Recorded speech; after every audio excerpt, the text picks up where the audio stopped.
Hello मेरे साथी कॉकरोचों।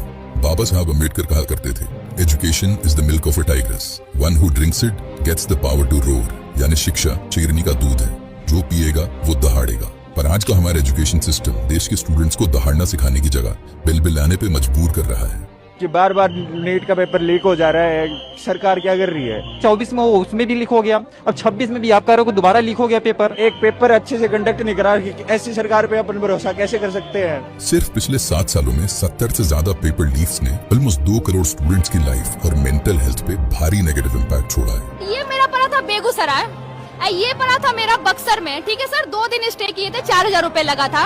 और आप बिलीव करेंगे सर, दोनों का दोनों पेपर कैंसिल हो गया। क्या करें हम लोग सर? जहाँ पेपर लीक नहीं होता वहाँ सिस्टम कोई नई प्रॉब्लम क्रिएट कर देता है। जैसे यूपी में एसएससी जीडी के एग्जाम सेंटर्स में सीटिंग कैपेसिटी से double number of admit cards issue कर दिए गए। जब सीट नहीं था तो यहाँ बुलाना ही नहीं चाहिए था। हम लोग कितना दूर से आ रहे हैं, कैसे आ रहे हैं, कितना प्रेशर है, इन सबको तो पता है नहीं। सुबह से 4:30 बजे से हम निकले हैं, लाइब्रेरी से पढ़ के डायरेक्ट पेपर देने आ रहे हैं यहाँ पे।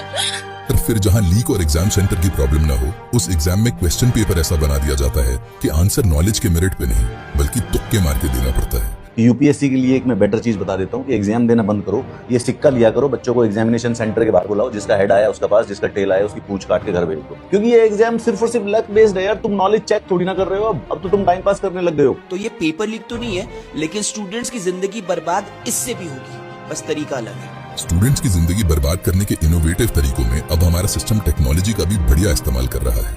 सीबीएसई के छात्रों ने आरोप लगाया है कि उनकी जो कॉपियां स्कैन की गई हैं ठीक से नहीं हुई। स्कैन में मिली कॉपियां इतनी धुंधली हैं कि छात्र अपनी ही लिखावट नहीं पहचान पा रहे। इसकी मार्किंग कैसे मुमकिन? सीबीएसई से मेरे को भी एक कॉपी मिली है, मेरे यहाँ तो मेरी हैंड राइटिंग है और ऊपर मार्क्स 33 मिले हैं मेरे को बस, जबकि मैंने पूरा पेपर करा था। और अभी जब मैं पेपर चेक करने लगा तो देखा कि इसमें तो मेरी हैंड राइटिंग है ही नहीं। और जब इन परेशान स्टूडेंट्स के लिए सीबीएसई ने कोई ग्रीवेंस रिड्रेसल सिस्टम प्रोवाइड नहीं किया था तो स्टूडेंट्स नेचुरली सोशल मीडिया पे आए और कंप्लेन करने लगे। और फिर वही हुआ जो हमेशा होता है। मतलब सीबीएसई की कॉपी चेकिंग पर सवाल उठ जाए, नीट यूजी का पेपर लीक हो जाए, छात्रों का करियर बर्बाद हो जाए, वे तनाव में रहें, अधिकारी शिक्षा मंत्री का कुछ ना बिगड़े, लेकिन जो इन पर सवाल उठाएगा उसे पाकिस्तानी बता दिया जाएगा।